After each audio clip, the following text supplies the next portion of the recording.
इसी प्रकार से ये मैथ के कुछ क्वेश्चन आए हुए हैं। देखिए कि दो रेलगाड़ियां क्रमशः है 59 किलोमीटर और 32 किलोमीटर प्रति घंटा की रफ्तार से समान दिशा में चल रही हैं।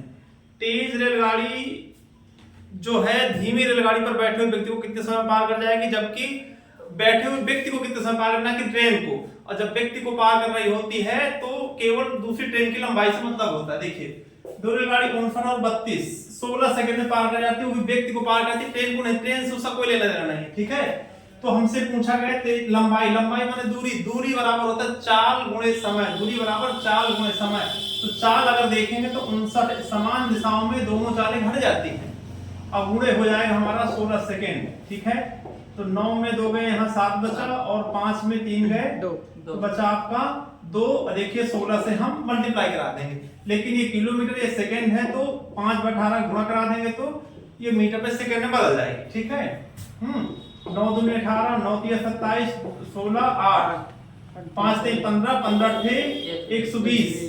तो उस ट्रेन की लंबाई, जो तेज ट्रेन चल रही है उसकी लंबाई 120 मीटर, जिस ट्रेन पर आदमी बैठा उसकी लंबाई ज्ञात नहीं कर सकते इससे। देखिए अगला क्वेश्चन है, एक सुरंग को 67 मीटर लंबी ट्रेन है। अगला क्वेश्चन है 67 मीटर लंबी ट्रेन है और 33 मीटर लंबे सुरंग को 33 सेकंड में पार कर जाती है। देखिए सवाल बिल्कुल इजी है, सवाल में कोई प्रॉब्लम नहीं। प्रॉब्लम यह है कि थोड़ा सा माइंड आपको डाइवर्ट कराया गया है। जैसे ट्रेन पर बैठे व्यक्ति को पार करना है ना, तो यहाँ पर भी कंफ्यूज किया गया है कि 67 मीटर लंबी ट्रेन है, 33 सेकंड में सुरंग को पार करती है, तो एक दिशा हो चाहे विपरीत दिशा हो, दूरी फजल जुड़ती है, तो यहाँ तो दोनों जुड़कर के 10 सेकंड टाइम लगेगा। लेकिन अब जब एक सवाल अगला कहा गया है कि जब 65 मीटर लंबे प्लेटफार्म पर खड़े व्यक्ति को, तो उस व्यक्ति को पार करने का समय ढूंढ रहा है, जब ना कि 65 मीटर, 65 नहीं चाहे 650 मीटर लंबा प्लेटफार्म हो, उस प्लेटफार्म से ट्रेन का कोई लेना देना नहीं है। प्लेटफार्म पर खड़े व्यक्ति को कंफ्यूज करने के लिए देखिए 65 मीटर आपको लगा दिया गया है, तो इससे आपको कोई लेना देना बिल्कुल सरल है।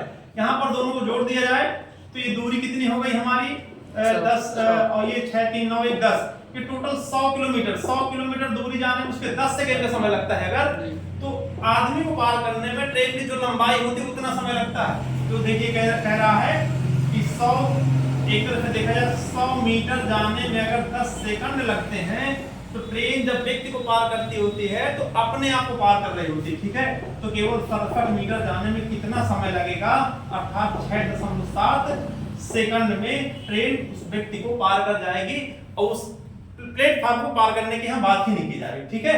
तो आपको कंफ्यूज करने का इन सवालों में थोड़ा ज्यादा प्रयास किया गया है, बाकी सवाल सरल है, कोई दिक्कत की बात नहीं, ठीक है। 12.5% की दर से 2 गुना हो जाएगी, है ना। तो यहाँ पर जो क्वेश्चन किया गया है एक धनराशि कितने से 2 गुना हो जाएगी, ठीक है, 12.5% दर से। तो सूत्र होता है गुना -1 × 100 अपान में दर कर देंगे, ठीक है। 12.5 24 25/2, तो गुना -1 2 गुना हो जाएगी, तो 2 - 1 गुणे 100 और बटे आपका हो जाएगा 25/2। तो 2 चला जाएगा आपको ऊपर, एक तरह से देखा जाए तो 2 गुणे 2 में 1 चला गया, 1 बचा, गुणे 100 और बटे 25, 25 को 100, 4 दूनी 8, 8 वर्ष में 1/8 वैसे भी होता है 12.5%। 1/8 का 1/8 कितने परसेंट होता है, 12.5%, तो आप 8 कह सकते थे इसको, ठीक है। तो अगला क्वेश्चन है, किसी वस्तु में यदि 25%, अब देखिए कह रहा है कि कोई सामान 25% महंगा हो गया, तो 1200 रुपए में 6 kg सामान कम मिलता है। तो हमें कुछ नहीं करना है, इस 1200 का मात्र 25% हमने निकाला, तो 1200 को 25% जब निकालेंगे 0 0 0 0 कर जाएगा, अब 25 गुणे 12 बराबर 300।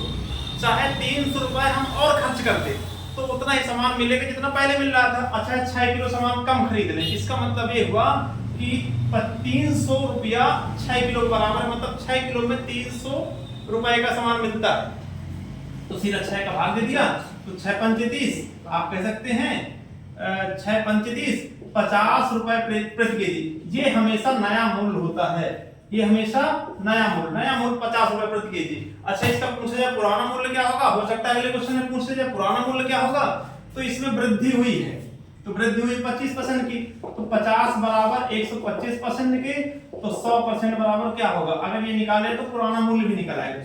तो 50 गुणे 100 और बटा 125, 25 चौको 25 पंचे 5 से 0, और पुराना मूल्य जो इसका था वो 40 रुपए प्रति केजी था।